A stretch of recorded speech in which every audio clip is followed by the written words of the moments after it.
இரட்சகருமாகிய இயேசு கிறிஸ்துவின் நாமத்தினால் மீண்டும் உங்கள் ஒவ்வொருவரையும் வாழ்த்துகிறேன். இந்த நாளிலும் வேதத்திலிருந்து ஆலோசனைக்காக தெரிந்து கொள்ளப்பட்ட வேத வசனமானது 2 ராஜாக்களின் புத்தகம் 20வது அதிகாரம் 5வது வசனம். நீ திரும்பி போய் என் ஜனத்தின் அதிபதியாகிய எசேக்கியாவை நோக்கி, உன் தகப்பனாகிய தாவீதின் தேவனாய் இருக்கிற கர்த்தர் சொல்லுகிறது என்னவென்றால், உன் விண்ணப்பத்தை கேட்டேன், உன் கண்ணீரை கண்டேன். இதோ நான் உன்னை குணமாக்குவேன். 3ஆம் நாளிலே நீ கர்த்தருடைய ஆலயத்திற்கு போவாய்.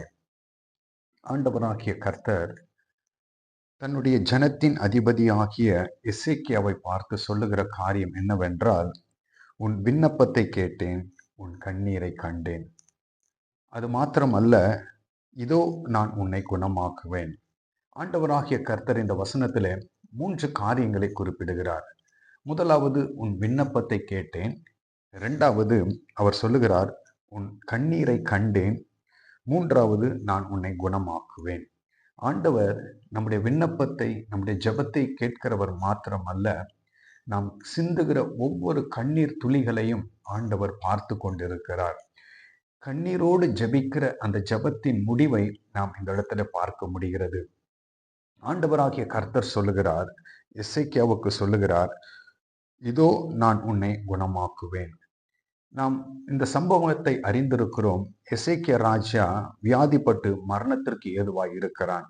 அந்த காலகட்டத்திலே, அந்த சூழ்நிலையிலே ஏசாயா தீர்க்கதரிசியை ஆண்டவராகிய கர்த்தர் எசேக்கியாவினிடத்திலே அனுப்பி அவனிடத்தில் வந்து அவனை நோக்கி, நீ உமது வீட்டு காரியத்தை ஒழுங்குபடுத்தும், நீர் பிழைக்க மாட்டீர், மரித்து போவீர் என்று கர்த்தர் சொல்லுகிறார் என்று ஏசாயா தீர்க்கதரிசியின் மூலமாய் ஆண்டவராகிய கர்த்தர் எசேக்கியா ராஜாவுக்கு சொல்லுகிறதை பார்க்க முடிகிறது. அப்ப எசேக்கியா ராஜாவுக்கென்று நியமிக்கப்பட்ட அந்த காலம், அந்த நாட்கள் முடிவடைகிற தருவாய்க்கு வருகிறது. ஏசாயா மூலமாய், எசேக்கியா தீர்க்கதரிசியின் மூலமாய் ஆண்டவர் அவனுடைய முடிவு நாட்களை அறிவிக்கும்படியாய் அனுப்பப்படுகிறார். அவர் வந்து சொன்ன உடனே எசேக்கியா ராஜாவால் அதை ஏற்றுக்கொள்ள முடியவில்லை, அதை அங்கீகரிக்க முடியவில்லை. அவர் என்ன செய்கிறார்? ஆண்டவருடைய சமூகத்திற்கு போய் கதறி அழுகிறதை நாம் பார்க்க முடிகிறது. அவர் கதறி அழுது ஆண்டவரிடத்திலே விண்ணப்பம் பண்ணுகிறார், ஆண்டவரிடத்திலே கதறி அழுகிறார். இந்த வசனத்திலே நாம் பார்க்கிறோம், அவர் ஜெபித்த ஜெபத்தை மாத்திரம் ஆண்டவர் கேட்கவில்லை. எசேக்கியா ஜெபித்த ஜெபத்தை மாத்திரம் ஆண்டவர் கேட்கவில்லை, அவர் சிந்தின கண்ணீரையும் ஆண்டவர் கண்டார் என்று வசனம் சொல்லுகிறது. நம்ம எல்லோருக்கும் தெரியும், ஆதி ஆகமத்தின் புத்தகம் 16வது அதிகாரத்திலே 13வது வசனம் இப்படியாய் சொல்லுகிறது, அப்பொழுது அவள், அதாவது ஆகார், என்னை காண்பவரை நானும் இவ்விடத்தில் கண்டேன் அல்லவா என்று சொல்லி தன்னோடு பேசின கர்த்தருக்கு நீர் என்னை காண்கிற தேவன் என்று பெயரிட்டாள். ஆகாரும் இப்படித்தான் வனாந்தரத்திலே அலைந்து திரிந்து கண்ணீர் விட்டு அழுது கொண்டிருந்த பொழுது ஆண்டவராகிய கர்த்தர் அவளுடைய கண்ணீரை கண்டார், அவளோடு பேசினார் என்று நாம் வேதத்தில் பார்க்க முடிகிறது. அவள் ஆண்டவரை பார்த்து சொல்லுகிறார், தன்னோடு பேசின கர்த்தர் நீர் என்னை காண்கிற தேவன் என்று அவளுக்கு ஆண்டவராகிய கர்த்தருக்கு ஆகார் பெயரிட்டாள் என்று வசனம் சொல்லுகிறது. என்னை கேட்கிற தேவ ஜனமே, ஆண்டவர் நம்முடைய செயல்பாடுகளை பார்த்து கொண்டிருக்கிறார். ஒருவேளை நீங்கள் எசேக்கியாவை போல பாடுகளின் மத்தியிலே, அதாவது வியாதியின் மத்தியிலே, பலகீனத்தின் மத்தியிலே இருந்து ஆண்டவரை நோக்கி கதறி கூப்பிட்டு கொண்டிருக்கிறீர்களா? ஆண்டவருடைய சமூகத்தில் நீங்கள் ஜெபித்து கொண்டிருக்கிறீர்களா? கண்ணீர் வடித்து கொண்டிருக்கிறீர்களா?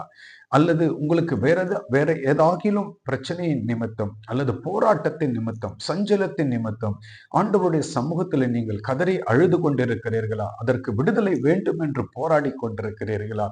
ஆண்டவராகிய கர்த்தர் உங்கள் விண்ணப்பத்தை கேட்கிறவர் மாத்திரமல்ல, நீங்கள் சிந்துகிற ஒவ்வொரு கண்ணீரையும் ஆண்டவர் பார்த்து கொண்டிருக்கிறார், அதை துருத்தியிலே சேர்த்து வைத்து கொண்டிருக்கிறார்.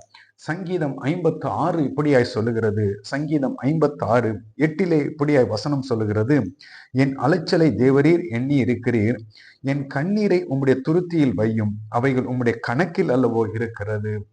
சங்கீதக்காரன் இந்த இடத்துல சொல்லுகிறான், தாவீது ஆண்டவரை பார்த்து சொல்லுகிறான், என் அலைச்சலை தேவரீர் எண்ணி இருக்கிறீர், நாம் அலைச்சலாய் காணப்படுகிற எல்லா சூழ்நிலைகளையும் ஆண்டவர் அறிந்திருக்கிறார். அப்பொழுது நீங்கள் சிந்துகிற ஒவ்வொரு கண்ணீரையும் என்ன செய்கிறாராம்? அவர் துருத்தியில சேர்த்து வைக்கிறாராம். அது மாத்திரமல்ல, அந்த துருத்தியில சேர்த்து வைக்கப்படுகிற ஒவ்வொரு துளி கண்ணீருக்கும் ஆண்டவர் கணக்கு வைத்து கொண்டிருக்கிறார்.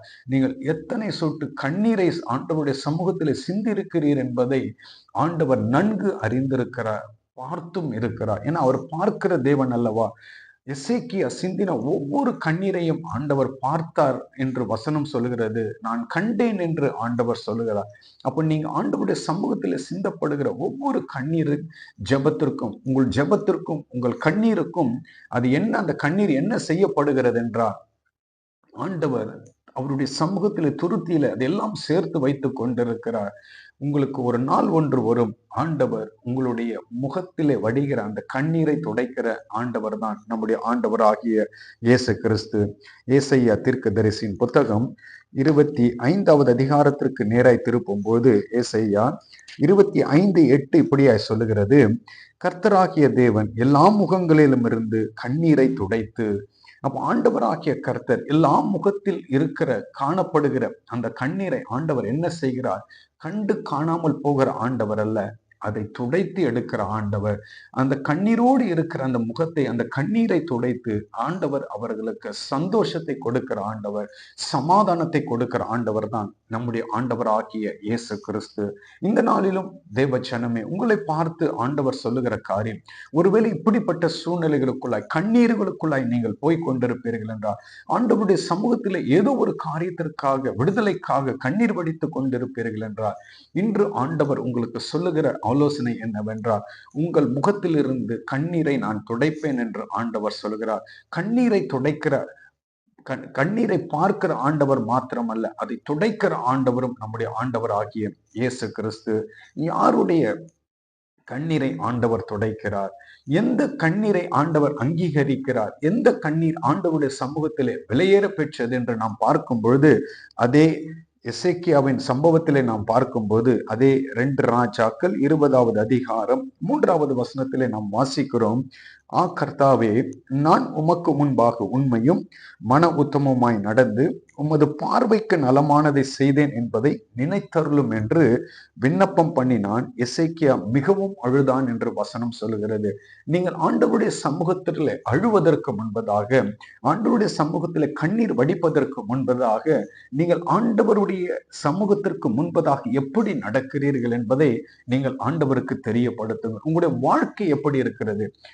இங்கு எசேக்கியா ராஜா தன்னுடைய வாழ்க்கையை ஆண்டவருக்கு முன்பதாக கொண்டு வருகிறான். அவன் என்ன சொல்லுகிறான்? உமக்கு முன்பாக நான் உண்மையும் மன உத்தமமாய் நடந்தேன்.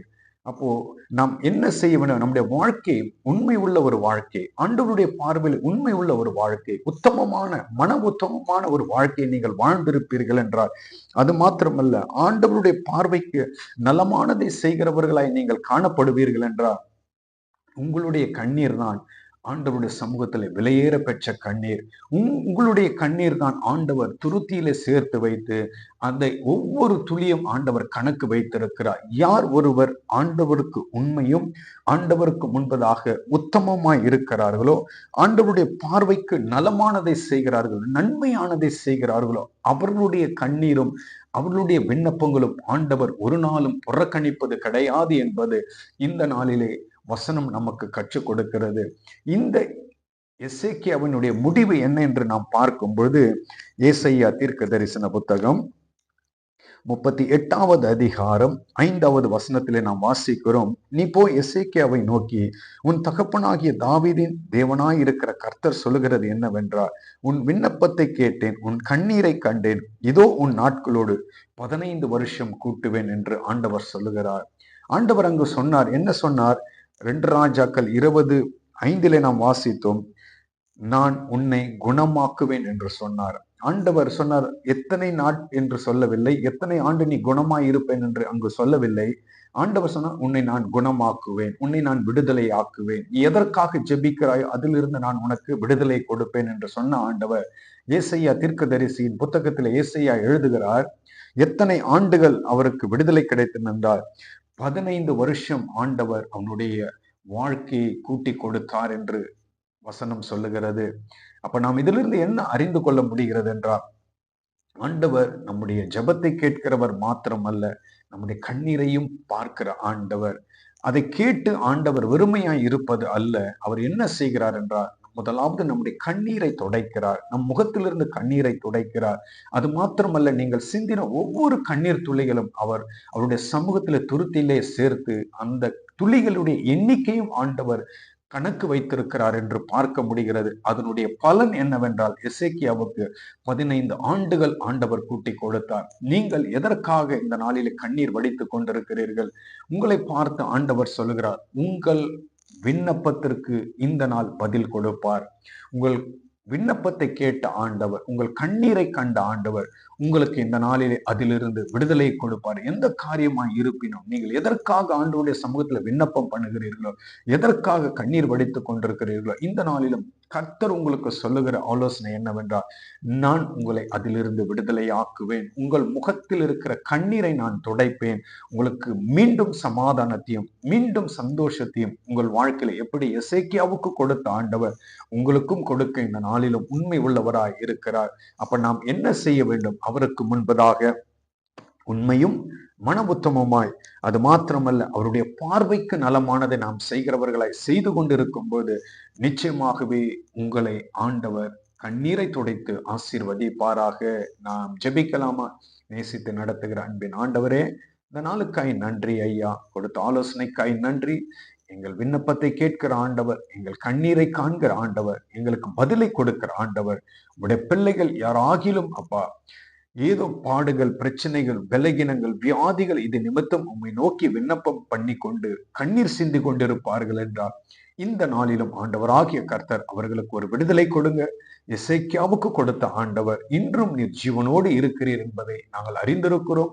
அவர்களுக்கு விடுதலை கொடுத்து, அவர்கள் கண்ணீரை துடைத்து, அவர்களுக்கு மீண்டும் சமாதானத்தையும் சந்தோஷத்தையும் அவர்கள் வாழ்க்கையில கட்டளையிட்டு, அவர்களுக்கு என்ன கர்த்தாவே காரியத்திலிருந்து விடுதலை கொடுக்கிறீரோ அதிலே நீண்ட ஒரு ஆசீர்வாதத்தை அவர்களுக்கு கட்டளையிடும்படியாய் ஜெபிக்கிறேன். துதிக்கான மகிமை எல்லாம் ஒருவருக்கே செலுத்துகிறேன். இயேசு கிறிஸ்துவின் நாமத்தில் ஜெபிக்கிறேன் பிதாவே, ஆமென். இந்த வார்த்தையின்படி தாமே கர்த்தர் உங்கள் ஒவ்வொருவரையும் ஆசீர்வதிப்பாராக. ஆமென்.